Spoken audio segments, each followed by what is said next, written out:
Hi everyone, this is Valerie McNeil from Ginger's Eclectic Life on Etsy, and today I'm going to do a tutorial on, again, we're using book pages, feathers made from old book pages and napkins, tissue paper, whatever you have. So I've made a bunch of these. This is just one of the book pages. I drew on the kind of the bone that's in the feather there. I've made some shorter feathers,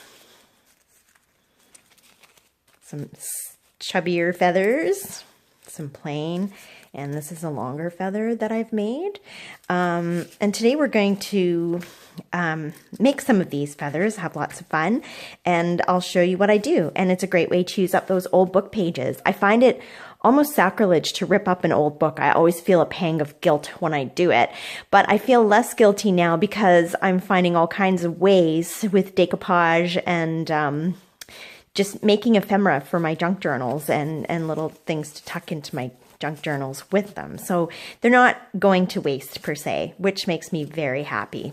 So to get started, I have an old, I think this is a Hardy Boys, or no, it's a Nancy Drew book that I've gutted to, I'm using this, the cover as a junk journal cover.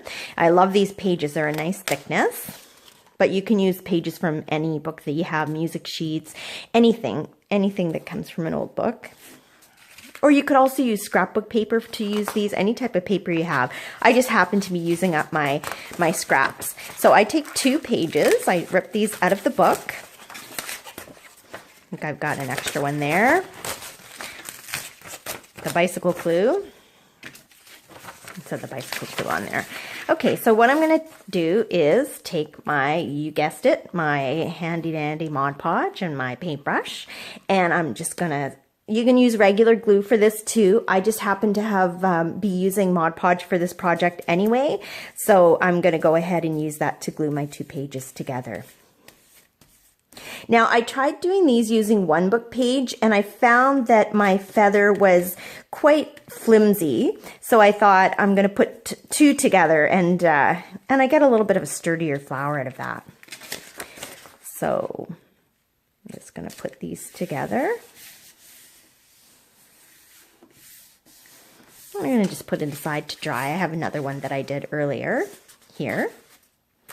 And then for this, these couple of feathers, I'll probably get a couple out of here. What I'm going to do is, you can just imagine what size your feather is going to be. You can get a really big one or a couple of longer skinny ones. I cut them in half and do a few little ones, whichever you want. So today I'm going to use some napkin. So again, you have to remove the back plies. Now, I saw a tip on YouTube recently within the last few days. I'm going to have to try and remember the name. Genius. The woman is genius. There you go. There's one ply. Flip that tape around. And it kind of, well, this is me misusing. There we go.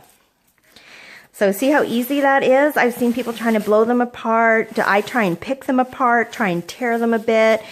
This was a good tip. It's not coming from me. I didn't invent it. I'm using what I saw someone else do. So we have our beautiful napkin. You can use tissue paper, which I did in some of these. Now I'm going to take the book page, which I glued 2 of them together. You can see there. And I'm going to put not too thick of a coat, but a bit of, cover the whole thing with my Mod Podge.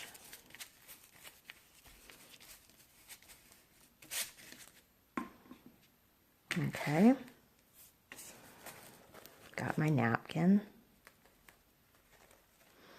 Try and do it so it's on the very edge so I can use the rest of the napkin for other projects. Bump in there. And I just gently tap this down with my hands. Now you can either let it dry. Sometimes it's easier to let it dry, but I'm just going to go ahead and decoupage over that right now.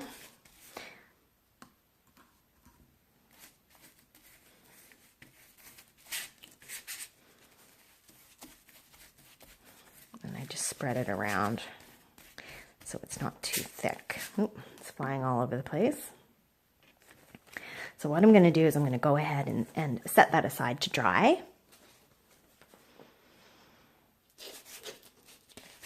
And then I have some that I've already done. What I've done with these is I've Mod Podged on front and back. Takes a little more time. You can do that, but if you're just going to glue it down on a book page, there's no need to having a design on both pages, and then you can save the rest of your napkin for another use. This is tissue paper.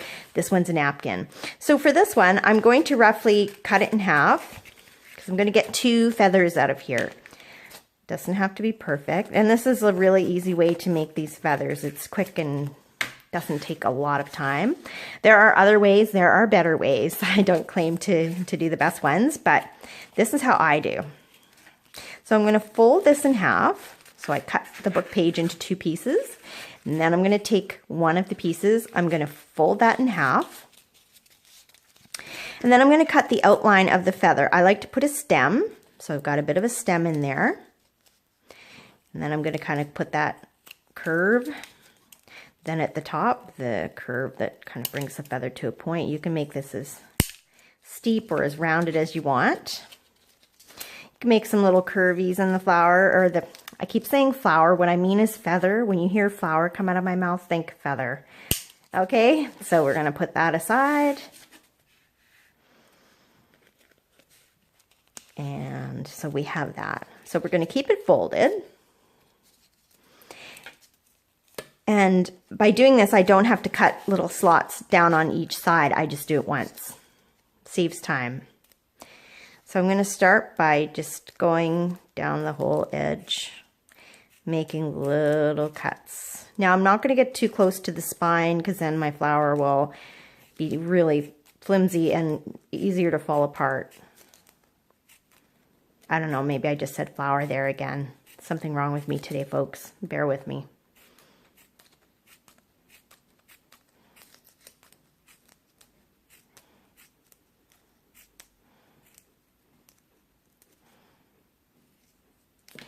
And ta-da! You got yourself a feather.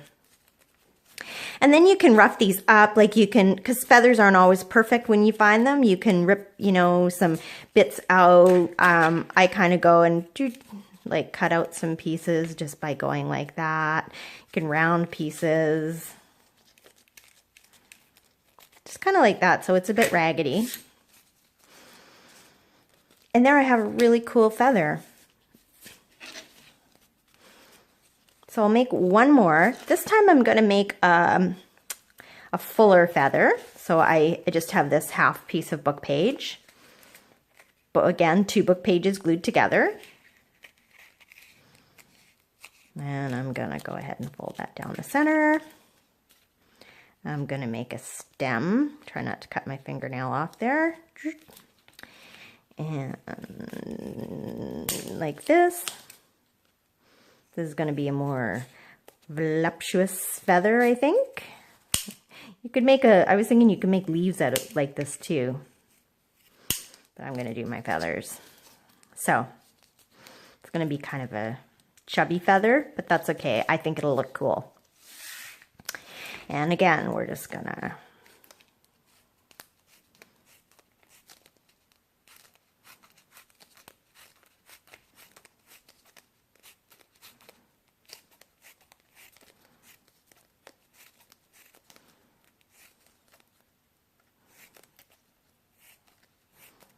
trying not to cut your fingers, as I do sometimes. There you go. And I just kind of like to separate them out and bang them up a little bit. If you don't want it to be as chubby, you can kind of trim some of it. I'm probably making it worse, and then it's not even on both sides, but these are for fun. I'm not a perfectionist. I do what I love.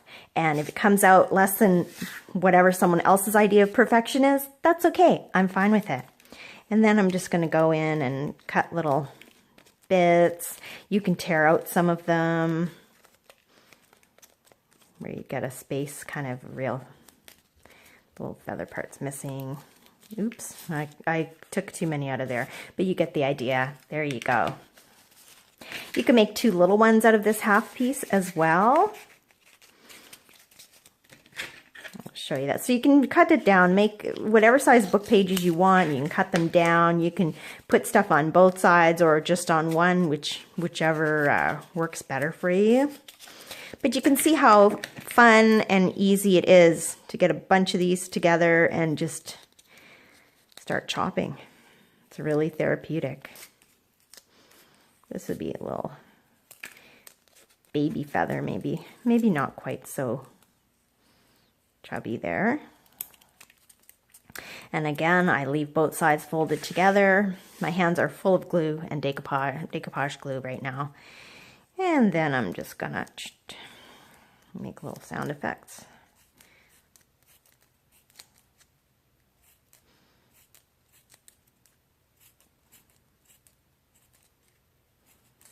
There we go. And you got another little feather. Or you could, if you could do it in all green, it could be like a little tree, could be a leaf. Leaves don't really have things missing like this though, but I'm just gonna chop out some pieces. So it's not perfect, just like me. And there you go. So you see how easy it was? I take my 2 book pages, I glue them together, I decoupage some napkin or tissue paper over top if you want. If not, you can just do them with the book pages, like some of the ones that I made. This one, and I drew the spine on it. You don't have to. I could use this side. I could take some distress ink and distress them up a bit. The sky's the limit. You just use your own imagination and do them up however you like. And then I'm going to just be gluing those or tucking them into little tuck spots in some of my journals. So please visit me on Etsy. My Etsy account is Ginger's Eclectic Life. Ginger's Eclectic Life. There you go. My YouTube channel is also Ginger's Eclectic Life. So click subscribe to see more videos like this. Hit like. I like getting likes and it lets me know how I'm doing. Remember to do what you love. Have a great day. And I thank you. This is Valerie McNeil from Ginger's Eclectic Life. Bye-bye.